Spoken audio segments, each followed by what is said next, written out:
35 and still single? My brother said, loud enough for every fork at the New Year's Eve table to stop moving. Must be tough spending midnight alone every year. I was Brianna Walker, 35 years old, and for most of my adult life, my family had treated my relationship status like a public failure. They were allowed to inspect, laugh at, and announce over dessert. That night, I didn't flinch. I didn't cry. I didn't even look embarrassed, which seemed to irritate my brother more than any argument could have. He leaned back in his chair wearing the same smug smile he always wore when he thought he had won the room. My mother gave me that tight little look that said, "Please don't make this awkward," even though she had never once asked him not to humiliate me. My father kept carving the roast like silence was easier than courage. I slowly set my glass down. The sound was small, but somehow everyone heard it. Then I looked straight at my brother and said calmly, "Don't worry about me. I've been married for a long time." For 1 second, nobody moved. My brother's smile froze halfway across his face. My mother's hand jerked, and her crystal glass slipped from her fingers, shattering against the hardwood floor. And what nobody at that table knew was that my husband's name was already sitting inside the business folder my brother had been begging my family to celebrate all night. Before I tell you what he said next, and what happened after I walked out, tell me, what time is it for you right now? And where are you watching from? I'm curious to see how far this story will travel. I had not planned to reveal my marriage that way. I had planned to survive dinner, smile through the countdown, let everyone toast to another year of pretending, and leave before midnight with my peace intact. But Ethan Walker had a talent for finding the softest place in someone's chest and pressing until it bruised. Growing up, Ethan was the charming one, the one relatives called a natural leader, even when he was lying, borrowing money, or turning someone else's work into his own victory speech. I was the quiet one, the useful one, the daughter who remembered birthdays, handled paperwork, helped my parents file taxes, stayed late at hospitals, and never caused a scene. That phrase had followed me my whole life. Don't cause a scene, Brianna. Don't embarrass your brother. Don't make your mother cry. Don't make your father choose.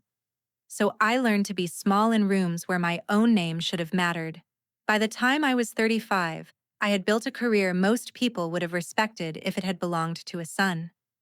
I was a forensic accountant, the kind of person companies called when numbers looked clean, but something underneath smelled rotten.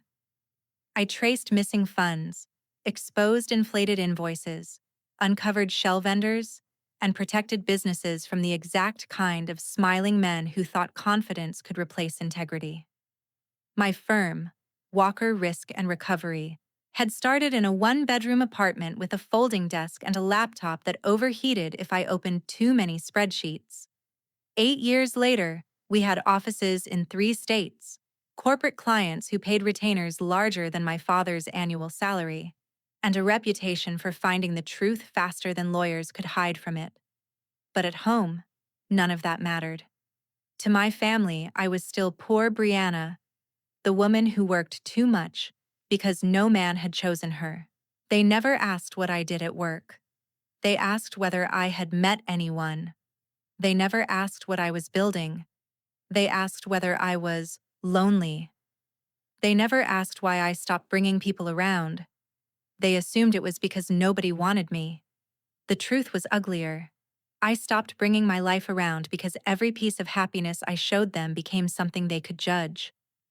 Years earlier, when I was 27, I introduced them to Mason Hale.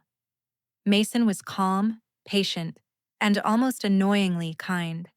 He came from a working-class family, built his first logistics software company in his 20s, and had the rare kind of confidence that never needed to announce itself.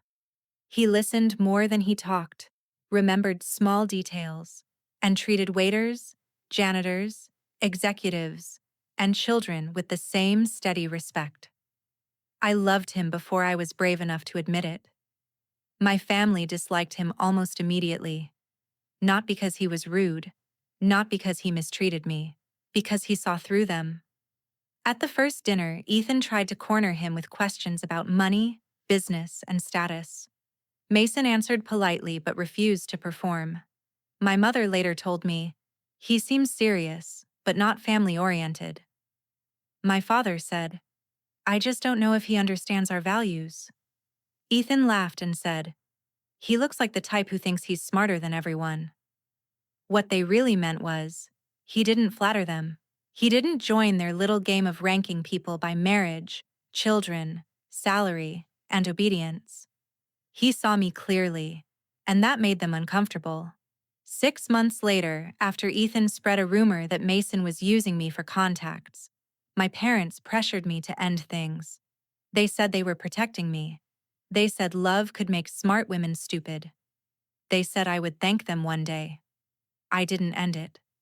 I simply stopped reporting my life to people who had confused control with care. Mason and I married quietly 2 years later at a courthouse on a rainy Thursday morning, with only 2 witnesses, my best friend Claire and his older sister. I wore a cream suit. He wore a navy tie I had bought him the week before. We ate diner pancakes afterward and laughed because the waitress brought us a candle in a stack of waffles when she found out we had just gotten married. It was simple. It was peaceful. It was ours. For years, I told myself secrecy was protection. My parents didn't need to know. Ethan didn't deserve to know. I wasn't ashamed of Mason. I was tired of handing my joy to people who treated it like evidence against me. But secrets have weight, even happy ones. And by that New Year's Eve, I was tired of carrying mine just to keep my family comfortable. The invitation to New Year's Eve dinner came from my mother 3 weeks before the holiday. "Just family," she said, which usually meant Ethan would be performing, and everyone else would be expected to applaud. I almost declined. Mason had asked me twice if I wanted to go, and both times I said I wasn't sure. He never pushed. That was one of the things I loved most about him. In my family, love arrived with instructions. With Mason, love came with room to breathe. "You don't owe them a version of yourself that hurts you," he told me the morning of the dinner while I stood in our bedroom, fastening a gold bracelet he had given me on our 5th anniversary. I remember looking at him through the mirror. He was sitting on the edge of the bed, sleeves rolled up, reading through a folder on his tablet with a faint crease between his eyebrows. At the time, I didn't know that folder would become the knife that cut through my brother's performance later that night. "I know," I said. "But if I don't go, Mom will tell everyone I ruined the holiday." Mason gave a sad little smile. "And if you go?" I laughed without humor. "Then Ethan will tell everyone I ruined my own life." He stood, came behind me, and gently took the bracelet clasp from my fingers. "Then go as yourself, not as their apology." I wanted to believe I could. I wanted to walk into that house as the woman who had survived their judgment, built a life, and married a man who respected every part of me. But old rooms have old power. The moment I pulled into my parents' driveway, I felt 16 again. Their house was glowing with warm lights, wreaths, and that polished holiday perfection my mother loved. From the outside, it looked like the kind of home where people hugged, forgave, and meant what they said. Inside, the dining room table was set for 12, with silver chargers, crystal glasses, and little place cards written in my mother's careful handwriting. Mine was at the far end, between my aunt and an empty chair that my mother cheerfully explained was, "just in case someone brings a surprise date." Everyone laughed. I smiled. Ethan arrived 15 minutes later with his wife, 2 children, and enough noise to shift the entire room around him. He kissed my mother on the cheek, slapped my father on the back, and immediately began talking about his newest business opportunity. He had launched a luxury event production company after failing at real estate, then crypto consulting, then private coaching for entrepreneurs, even though the only person he had ever successfully coached was himself into debt.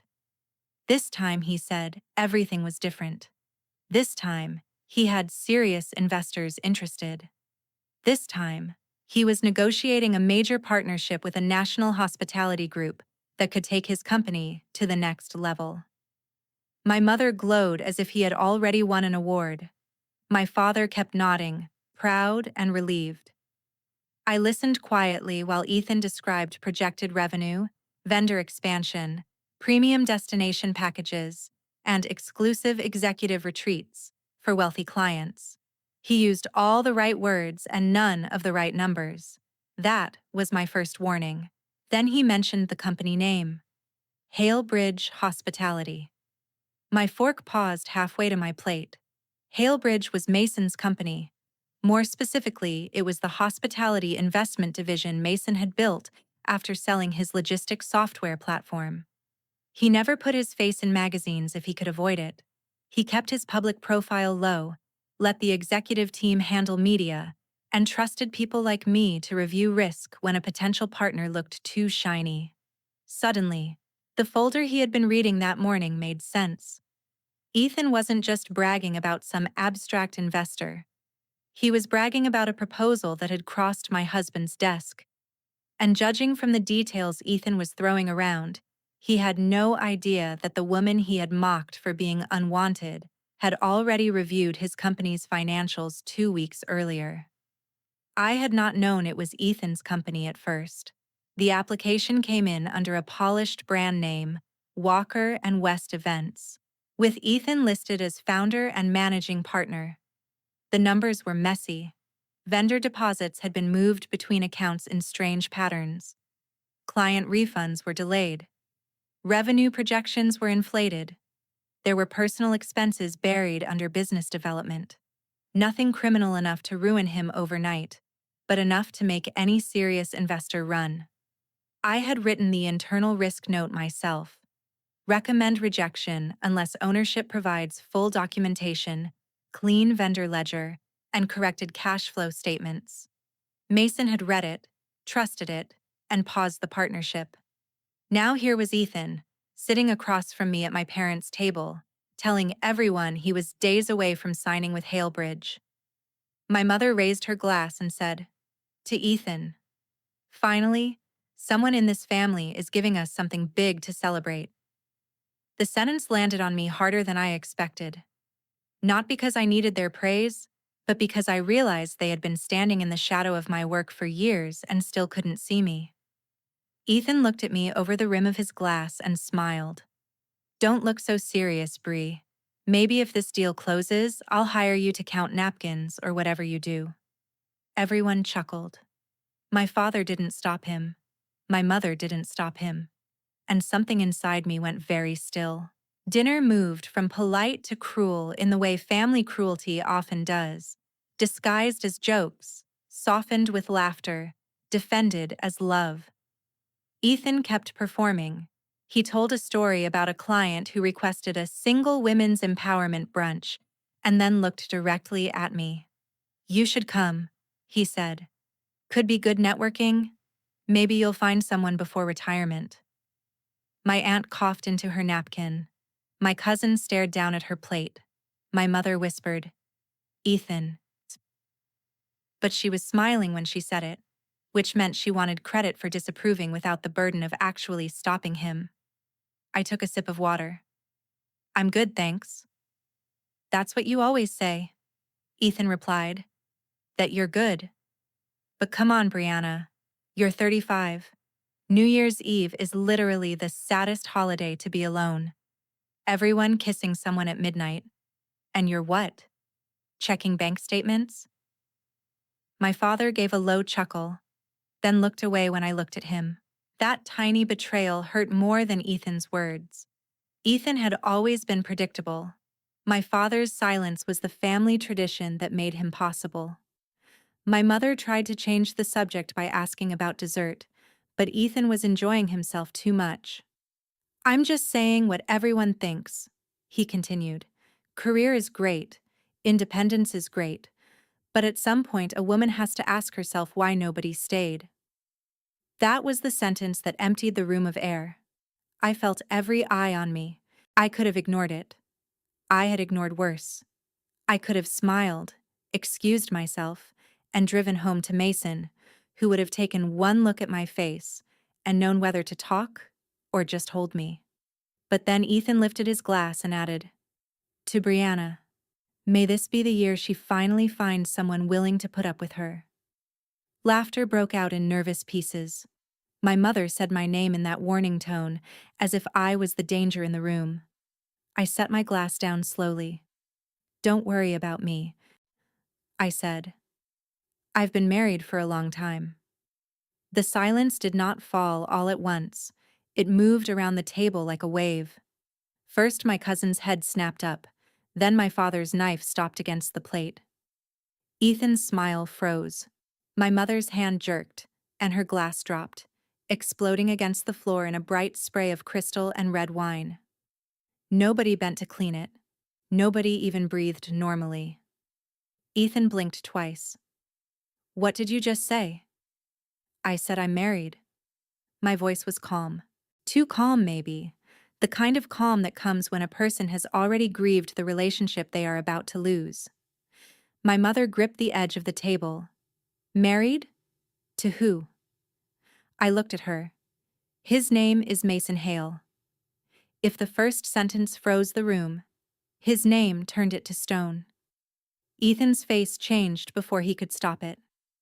Not shock about my marriage. Recognition, fear, calculation. His eyes moved to the leather folder beside his chair, the one holding his printed proposal, the one he had brought like a trophy. My father frowned. "Hale? As in, Halebridge Hospitality," I said. "Yes." Ethan stood so fast his chair scraped backward. "That's not funny." "I'm not joking." "You're lying." "I'm not." My mother looked between us, lost and pale. "Brianna, why would you hide something like this from your family?" I almost laughed, but there was no humor left in me. "Because every time I brought home something precious, you treated it like a problem to solve." My father finally spoke. "How long?" 8 years? The number landed harder than any accusation. 8 birthdays, 8 Christmases, 8 New Year's Eves. 8 years of them calling me lonely while I went home to a husband who knew my coffee order, my nightmares, my ambitions, and the exact way my voice changed when I was holding back tears. My mother covered her mouth. "You let us think you were alone." "No," I said. "You decided I was alone because it made you feel right about me." Ethan pointed at me. "This is insane. You expect us to believe you've been married to Mason Hale and you just never mentioned it?" I didn't owe that information to people who used my private life as entertainment. His jaw tightened. "You did this on purpose." "No, Ethan, you mocked me on purpose," I answered honestly. He looked around the table, suddenly aware that everyone was watching him lose control. "So what? You think you're better than us now?" "I think I'm done pretending you're joking when you're cruel." My mother whispered, "Brianna, please." But I wasn't finished. Not this time. Because the truth had already opened the door, and behind it stood every silence I had swallowed for years. Ethan tried to recover by laughing. It came out wrong. Sharp, brittle, desperate. "Okay, fine. You're married. Congratulations. Weird secret, but congratulations. That still doesn't explain why you're acting like some queen at the table." I looked at him for a long moment. "I'm not acting like a queen. I'm acting like someone who finally remembered she doesn't work for this family." He scoffed. "Work for us? Please. You show up twice a year and sit there judging everybody." "I show up twice a year because that's all I can handle." My father's face hardened. "That's enough." Those 2 words, the old command, almost worked. For a split second my body remembered obedience.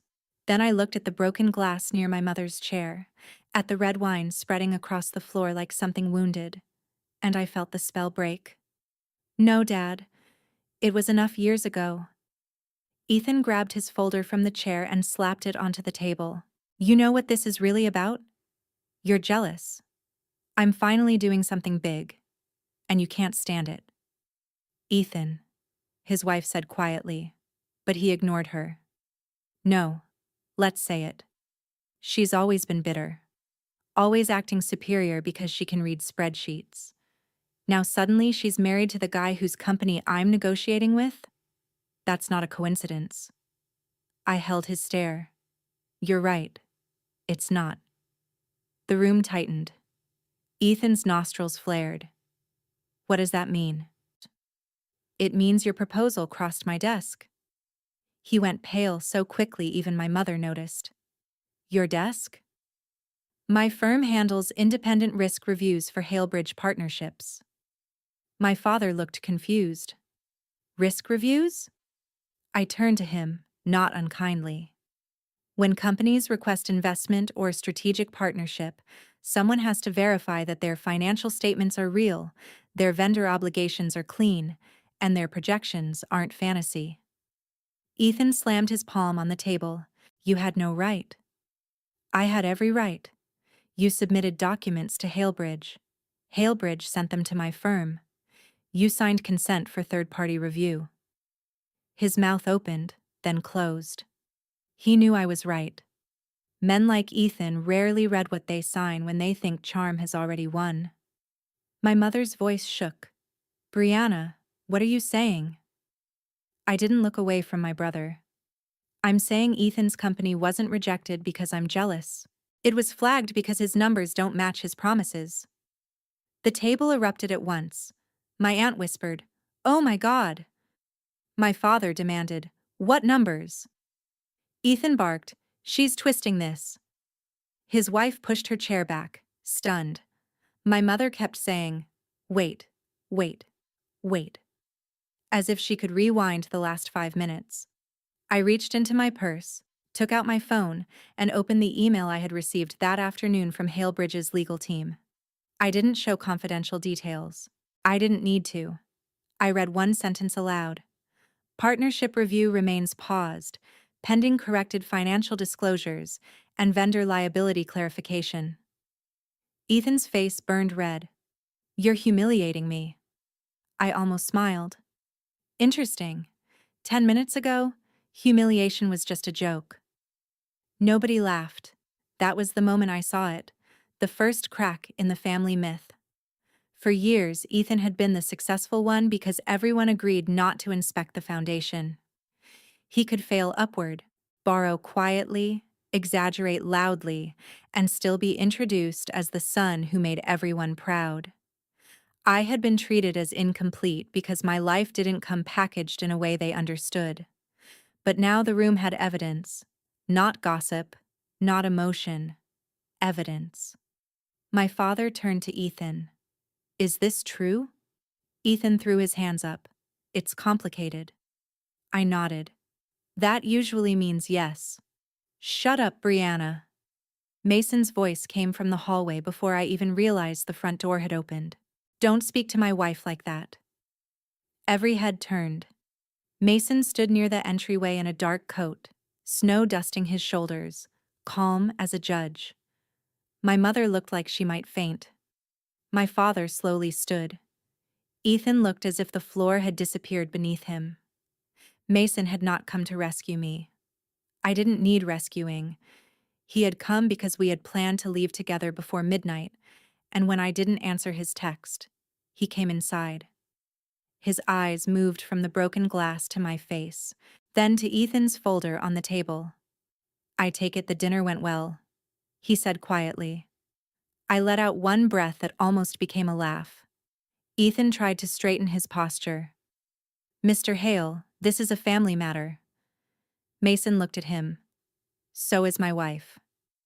The sentence was not loud, but it ended the argument more effectively than shouting could have. My mother whispered, "Wife," like she had to say it again to make it real. Mason walked to my side, not touching me until I reached for his hand first. That small choice mattered. He never claimed me for display. He stood with me because I chose him. Ethan looked between us, panic now fully visible. Listen, the proposal. There may have been some minor reporting issues, but I can explain. Mason's expression did not change. You'll explain it to the review committee with corrected documents, not at my in-laws' dinner table. My father flinched at in-laws. My mother started crying. Ethan looked at me with hatred disguised as betrayal. You ruined me. I shook my head. No. I stopped covering the version of you this family worshipped. And for the first time in my life, nobody had a quick answer. The aftermath did not explode the way I expected. It collapsed. My mother sank into her chair, crying into a napkin, saying, 8 years. Over and over. My father stood near the head of the table, gripping the back of his chair as if his authority had become something physical he needed to hold up.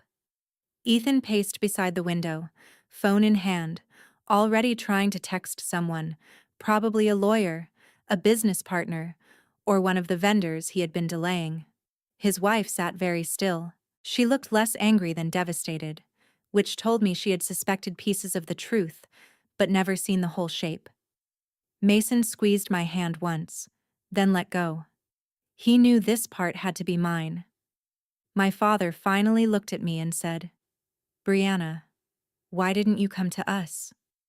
It was the saddest question because he still thought the injury was that I had hidden my life, not that they had made hiding feel safer than honesty. Come to you for what? I asked. Approval? Protection?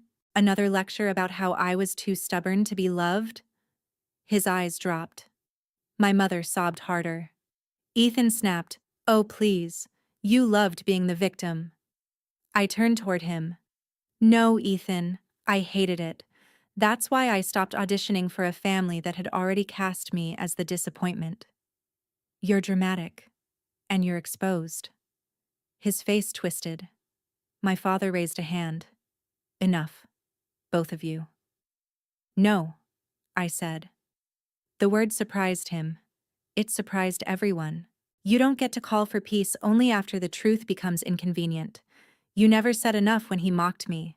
You never said enough when Mom asked if I was freezing my eggs at Thanksgiving. You never said enough when relatives set empty chairs beside me as a joke. You never said enough when Ethan told people I was too difficult for any man to love. But now that his lies are on the table, suddenly everyone wants manners. My father looked old in that moment. Not weak, exactly, but smaller than the man I had spent my childhood trying not to disappoint. We didn't know it hurt you that much, he said. That sentence could have softened me once, not anymore. You didn't ask. My mother lifted her face, streaked with tears. I wanted grandchildren. I wanted to see you settled. Is that so terrible? Wanting something isn't terrible, I said. Punishing me for choosing differently is. She pressed the napkin to her mouth. But you are settled. I looked at Mason. Yes, I am. The room went quiet again, but this silence was different. It wasn't shock anymore. It was recognition arriving too late. Ethan broke it because he could not stand any silence that did not belong to him. So what now? You and your billionaire husband ride off into the snow while my company gets destroyed? Mason finally spoke. Your company is not destroyed. It is being asked to tell the truth. That's easy for you to say. It should be easy for you to do. Ethan looked away first. That tiny defeat gave me no joy, but it gave me clarity. Revenge, I realized, was not always a dramatic punishment. Sometimes it was simply refusing to keep a liar comfortable. Sometimes it was letting consequences arrive without stepping in to soften them. My father turned to Mason. Can this be fixed? Mason's answer was measured. If Ethan provides accurate records, pays the outstanding vendors, corrects client refund obligations, and removes inflated projections, the committee can review again, but no special treatment. My mother looked at me with sudden hope, and I hated that I recognized the old pattern forming. They were about to ask me to save him. Again. Brianna, she said softly, You could help him clean it up, couldn't you? There it was. Not, "Are you okay?" Not, "I'm sorry." Not, "We were wrong." Just